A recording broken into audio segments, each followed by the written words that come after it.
जैसा कि मैं आपको 3 वीडियो में बता चुका हूं, जीव विज्ञान का कोर्स चल रहा है और जीव विज्ञान के कोर्स में 3 वीडियो मैं अपलोड कर चुका हूं और मेरा ये चौथा वीडियो जो है आपके यहाँ पहुंचने वाला है। तो आप जल्दी से ही आप कॉपी और पेन लेकर तैयार हो जाइए। मैं कल आपको यानी तीसरी वीडियो में मैंने आपको बताया था कोशिकांग के बारे में कि आपके कोशिका द्रव्य में ढेर सारे कोशिकांग पाए जाते हैं। उन कोशिकांग में आपको लवक, माइटोकॉन्ड्रिया, हरित लवक, राइबोसोम्स, एंडोप्लाज्मिक रेटिकुलम जिसे अंतःप्रद्रव्य जालिका, रिक्तिकाएं आदि के बारे में मैंने कल चर्चा किया था। और आज मैं आपको जो कल बताया था कोशिका द्रव्य में जो बहुत सारे कोशिकांग पाए जाते हैं, उसमें पहला मैंने कोशिकांग लवक के बारे में अपनी तीसरी वीडियो में चर्चा किया था। लवक बताया था कि सभी पादप कोशिकाओं में पाया जाता है और नीले हरे सवाल और जीवाणुओं को छोड़कर लगभग सभी पादप कोशिकाओं में पाया जाता था। लवक 3 प्रकार का होता था। हरित लवक, वर्णी लवक और अवर्णी लवक होता था। हरित लवक जो होता था सभी पादप कोशिकाओं में पाया जाता है और इन्हीं के कारण जो है पौधे का रंग हरा होता है। वर्णी लवक जो होता है हरे रंग और सफेद रंग को छोड़कर शेष रंग जो होते हैं वर्णी लवक में पाए जाते हैं। और तीसरा जो होता था अवर्णी लवक जो सूर्य के प्रकाश से वंचित भागों में अवर्णी लवक पाया जाता था, यानी पौधे के उन भागों में अवर्णी लवक पाया जाता है जहां पे प्रकाश नहीं पहुंच पाता है, यानी सूर्य का प्रकाश पौधे के जिन भागों तक नहीं पहुंच पा जाता है नहीं पहुंच पाता है उन भागों में जो है अवर्णी लवक पाया जाता था। तो इस प्रकार मैंने कल तीसरी वीडियो में जो है आपको लवक के बारे में चर्चा किया था। आज मैं आपका दूसरा कोशिकांग के बारे में चर्चा करने जा रहा हूं। पहला कोशिकांग लवक और दूसरा कोशिकांग माइटोकॉन्ड्रिया के बारे में मैंने चर्चा करने जा रहा हूं। सर्वप्रथम कोलिकर ने 1880 ईस्वी में कीटों की रेखित कोशिकाओं में माइटोकॉन्ड्रिया की खोज की थी। लिखा हूं कि सर्वप्रथम कोलिकर ने 1880 में कीटों की रेखित पेशियों में माइटोकॉन्ड्रिया की खोज की थी, यानी सबसे पहले कोलिकर नामक वैज्ञानिक ने सन 1880 में कीटों के रेखित पेशियों माइटोकॉन्ड्रिया की खोज की। रेखित पेशिया का मतलब होता है, पेशी का मतलब होता है मसल्स यानी पेशी 2 प्रकार का होता है। एक जो होता है रेखित पेशी और एक जो होता है अरेखित पेशी। जो रेखित पेशी होती है जैसे हाथ और पैर की पेशी, जो हमारे ये जंघा होता है वहां पे जो है आपका रेखित पेशियां पाई जाती है। रेखित पेशियां जो होती है इसमें गोश्त के लोथड़े में रेसे की तरह संरचनाएं पाई जाती है जिसे एक धागे के रूप में खींचा जा सकता है, उसे रेखित पेशियां कहा जाता है। और एक जो होता है रेखित पेशी जैसे हृदय की जो पेशियां होती है उसको हृदय पेशियां कहा जाता है। तो ये जो है सबसे पहले जो है रेखित पेशियों में कीटों के रेखित पेशियों में कोलिकर ने 1880 माइटोकॉन्ड्रिया की खोज की थी और अल्टमान ने सन 1890 में इसका वर्णन बायोप्लास्ट नाम से किया था। कहने का मतलब ये है कि अल्टमान जो वैज्ञानिक थे, इन्होंने 1890 ईस्वी में इसे माइटोकॉन्ड्रिया को बायोप्लास्ट नाम देकर इसका वर्णन किया था और सी बिंडा ने 1897 में इसे माइटोकॉन्ड्रिया नाम दिया। यानी माइटोकॉन्ड्रिया की खोज कोलिकर ने 1880 में किया था कीटों की रेखित पेशियों में, और माइटोकॉन्ड्रिया नाम जो है 1897 में आपको सी बिंडा ने दिया था। तो याद रखना है कि माइटोकॉन्ड्रिया की खोज कोलिकर ने 1880 में दिया था, 80 में की थी, और 1897 में सी बिंडा ने माइटोकॉन्ड्रिया नाम दिया था।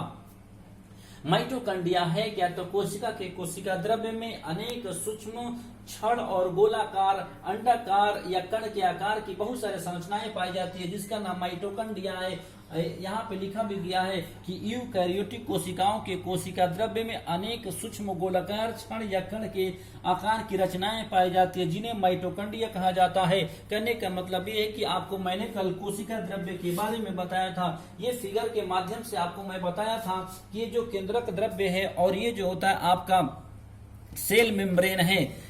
फिगर जो है आप फिगर को ध्यान से देखेंगे, ये जो होता है केंद्रक कला होता है और ये सेल मेम्ब्रेन होता है जिसको जो कोशिका कला कहा जाता है। इनके बीच में जो चिपचिपे तरल पदार्थ पाया जाता है उसी को कहा जाता है कोशिका द्रव्य। इन्हीं कोशिका द्रव्य में माइटोकॉन्ड्रिया पाई जाती है। देखिए जैसे यहाँ पे माइटोकॉन्ड्रिया का स्ट्रक्चर आपको इसमें दिखाया गया है। तो इन्हीं कोशिका द्रव्य में बताया गया कि अनेक सूक्ष्म गोलाकार छड़ या कण के आकार की रचनाएं पाई जाती है, उन्हें माइटोकॉन्ड्रिया कहा जाता है। और ये यूकैरियोटिक कोशिका, यूकैरियोटिक कोशिकाओं का मतलब होता है कोशिकाएं दो प्रकार की होती है, एक प्रोकैरियोटिक कोशिकाएं और एक यूकैरियोटिक कोशिकाएं होती है, जो आपको अगले वीडियो में मैं बताऊंगा। जो यूकैरियोटिक कोशिकाएं होती है इनमें जो है स्पष्ट केंद्रक होता है और केंद्रक कला होता है और ढेर और सभी जो है कोशिका में पाए जाते हैं, परंतु प्रोकैरियोटिक कोशिकाओं में ना तो केंद्रक होता है ना केंद्रक कला होता है और उनके अंदर पाए जाने मटेरियल सीधे ही कोशिका द्रव्य में पाए जाते हैं। तो इसका मतलब कि ना तो केंद्रक होता है ना केंद्रक द्रव्य होता है, न केंद्रक कला होता है और ना ही कोशिका के अंदर पाए जाने वाले कोशिकांग पाए जाते हैं। किसमें? तो प्रोकैरियोटिक कोशिकाओं में। यानी यूकैरियोटिक कोशिकाओं प्रोकैरियोटिक कोशिकाओं में क्या अंतर है? तो आप कह सकते हैं कि जो यूकैरियोटिक कोशिकाएं होती है इसमें केंद्रक और केंद्रक कला पाया जाता है और कोशिका के अंदर ढेर सारे कोशिकांग जैसे लवक, माइटोकॉन्ड्रिया, हरित लवक, राइबोसोम, एंडोप्लाज्मिक रेटिकुलम और रेक्टिकाएं पाई जाती है। परंतु जो प्रोकैरियोटिक कोशिकाएं होती है उस प्रोकैरियोटिक कोशिकाओं में ना तो ये कोशिकांग पाए जाते हैं ना तो स्पष्ट केंद्रक और केंद्रक कला पाया जाता है। यही आपका यूकैरियोटिक और प्रोकैरियोटिक कोशिकाओं में अंतर है। अब आते हैं माइटोकॉन्ड्रिया की संरचना। ये माइटोकॉन्ड्रिया की संरचना है जो औरतों के जुत्ती के शेप का होता है। देखने में लगता है कि औरतों का जुत्ती ही है, उसी के आकार का जो है आपका माइटोकॉन्ड्रिया होती है। ये माइटोकॉन्ड्रिया का स्ट्रक्चर है जिसमें दो लेयर हैं। एक जो है बाहर की तरफ लेयर है जिसको बाह्य कश कहा जाता है, एक अंदर की तरफ लेयर है जो घुमावदार है, इसको अंतःकश कहा जाता है। और इसके अंदर जो है राइबोसोम पाया जाता है, स्वतंत्र अवस्था में राइबोसोम पाया जाता है। और देखिए एक खास बात है कि इसमें डीएनए पाया जाता है, जो मैंने कल चर्चा किया था। मैंने कल आपको चर्चा किया था कि हरित लवक में खुद का डीएनए होता है, सेम वैसे ही माइटोकॉन्ड्रिया में भी खुद का डीएनए होता है और इसमें मैट्रिक्स होते हैं। मैट्रिक्स जो घुमावदार स्ट्रक्चर हैं और जो इसमें माइटोकॉन्ड्रिया डीएनए है और राइबोसोम है, जिस सतह पर पाए जाते हैं उसको मैट्रिक्स कहा जाता है। और जो घुमावदार है उसमें छोटी छोटी संरचनाएं निकली हुई है जो आपको अलग करके दिखाया गया। क्रिस्टी, ये जो है क्रिस्टी कहलाता है जो इसमें बनाया गया है। ये क्रिस्टी है जिसको F1 कण और एक्सिसोम, जो इसमें छोटे छोटे संरचना बनाया गया इसको F1 कण या एक्सिसोम के नाम से जाना जाता है। तो ये माइटोकॉन्ड्रिया का स्ट्रक्चर है जो औरतों की जुत्ती के जैसा दिखने में लगता है।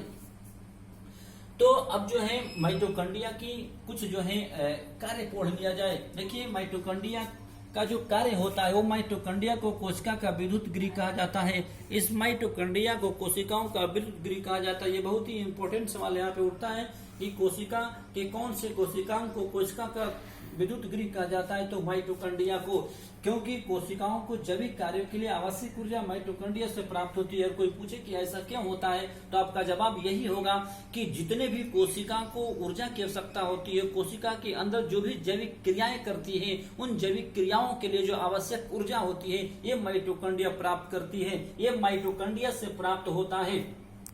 जैविक क्रियाओं का मतलब आपको बताया था, आपको पहले ही वीडियो में बताया था कि मनुष्य को जीवित रहने के लिए, किसी भी जीव जंतु को जीवित रहने के लिए उसके अंदर जो है कुछ स्वतः क्रियाएं होती रहती है, जैसे पोषण की क्रिया, शोषण की क्रिया, उत्सर्जन की क्रिया, ये सब आपका जो है जैविक क्रियाएं कहलाती है। तो कोशिका के अंदर सभी कोशिकांगों को जैविक क्रियाओं के लिए आवश्यक ऊर्जा की जो आवश्यकता पड़ती है वो माइटोकॉन्ड्रिया उसे प्रदान करता है। इसलिए माइटोकॉन्ड्रिया को विद्युत गृह के नाम से जाना जाता है, कोशिका का विद्युत गृह कहा जाता है। अब जो है मैंने माइटोकॉन्ड्रिया दूसरा कोशिकांग बता दिया। अब जो है तीसरा कोशिकांग का मैंने चर्चा करने जा रहा हूँ। तीसरा कोशिकांग है अंतःप्रद्रव्य जालिका।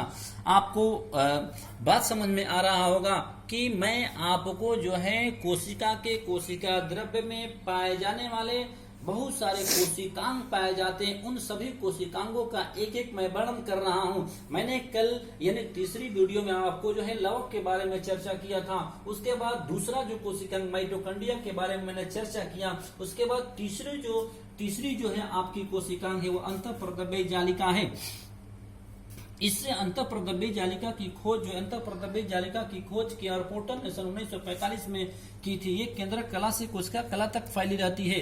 केंद्रक कला से कोशिका कला, देखिए केंद्रक कला और कोशिका कला कहाँ है, इस फिगर के माध्यम से देखिए ये बहुत ही उपयोगी फिगर है। इसलिए मैं बार बार आपसे आग्रह कर रहा हूँ, अपील कर रहा हूँ कि ये जो एक पादप कोशिका है जो इलेक्ट्रॉन सूक्ष्मदर्शी से देखने पर ऐसा दिखाई देता है, इसको आप किसी भी किताब से आप अपनी कॉपी पे फिगर बना सकते हैं, चित्र बना सकते हैं। और उसके माध्यम से जो मैं दिखा रहा हूं आप देख सकते हैं। देखिए ये केंद्रक कला है और ये जो है सेल मेम्ब्रेन जिसे लिखा है ये कहा जाता है कोशिका कला। तो ये कोशिका कला और आपका जो है केंद्रक कला, कोशिका कला और केंद्रक कला के बीच में फैली जो है ये देखिए स्ट्रक्चर, आपको ये स्पष्ट स्ट्रक्चर दिखाई दे रहा होगा।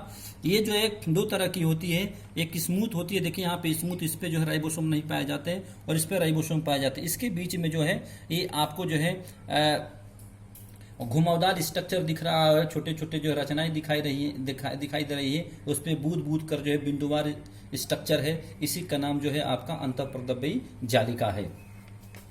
तो अंतःप्रदव्ययी जालिका जो होता है केंद्रक कला से लेकर कोशिका कला के बीच में जो होते हैं ये पाई जाती है। और इसकी खोज सर्वप्रथम के.आर. पोर्टर ने सन 1945 में की थी। और ये जो है ये भी सभी सुकेंद्रीय कोशिकाओं में पाई जाते हैं। सुकेंद्रीय का मतलब इसका आपका जो है यहाँ पे लिखा था यूकैरियोटिक, यूकैरियोटिक का ही दूसरा नाम है सुकेंद्रकीय कोशिकाएं। सुकेंद्रिक यूकैरियोटिक कोशिकाएं जो है समानार्थी हैं, इसका और इसका दोनों का मतलब एक ही होता है।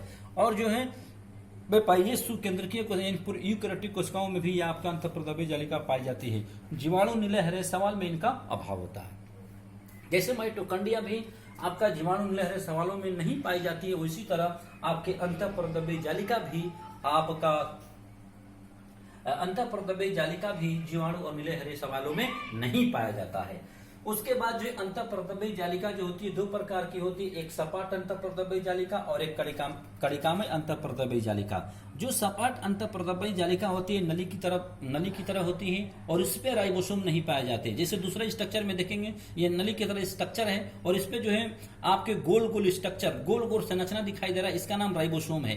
तो अब सपाट अंतःप्रदव्ययी जालिका सपाट होती है, यानी चिकनी होती है, स्मूथ होती है और इस पे राइबोसोम नहीं पाया जाता है और ये प्रकाश संश्लेषण में और ये जो होता है प्रोटीन संश्लेषण में भाग नहीं लेती है। दूसरा कणिकामय अंतःप्रदव्ययी जालिका, ये नाम से ही कणिकामय यानी खुरदुरी होती है, ये नली की तरह है और इस पर राइबोसोम चिपके होते हैं, इसलिए इसको जो कणिकामय अंतःप्रदव्ययी जालिका कहते हैं। और ये जो है प्रोटीन संश्लेषण में भाग लेती है। उसके बाद अंतःप्रदव्ययी जालिका के कुछ कार्य हैं, देख लेते हैं। पहला कार्य है ये विभिन्न पदार्थों के आवागमन पर नियंत्रण करती है। विभिन्न पदार्थों के आवागमन पर यानी कोशिका के अंदर जो भी पदार्थ आते हैं और एक कोशिका से दूसरी कोशिका में जाते हैं उस पर ये नियंत्रण करता है। कौन? अंतःप्रदव्ययी जालिका। दूसरा है कणिकामय अंतःप्रदव्ययी जालिका प्रोटीन संश्लेषण में सहायता करती है। अभी ऊपर बताए हैं कि सबसे इंपॉर्टेंट इसकी बात यह है कि अंतःप्रदव्ययी जालिका जो होती है कोशिका के अंदर जो है प्रोटीन का निर्माण करती है, प्रोटीन संश्लेषण का काम करती है। और अगला इसका कार्य है यह कोशिका में कंकाल की भांति कार्य करती है। कोशिका में कंकाल की भांति करती है। अगर पूछा जाए कि कोशिका में कंकाल की भांति कौन कार्य करती है तो आपका जवाब होगा अंतःप्रदव्ययी जालिका। इस प्रकार जो है आपकी चौथी वीडियो में आपका दो कोशिकाओं का मैंने वर्णन किया, पहला माइटोकॉन्ड्रिया और दूसरा जो है अंतःप्रदव्ययी जालिका। हमें उम्मीद है, हमें पूरा भरोसा है कि आपको ये बात समझ में आया होगा। और मैं आपको बता दूं कि इसे आप वीडियो को लाइक करें, सब्सक्राइब करें, कमेंट करें। जो नहीं समझ में आता है मैसेज करके, कमेंट करके, फोन करके आप मुझसे पूछ सकते हैं। सुनने के लिए बहुत बहुत धन्यवाद।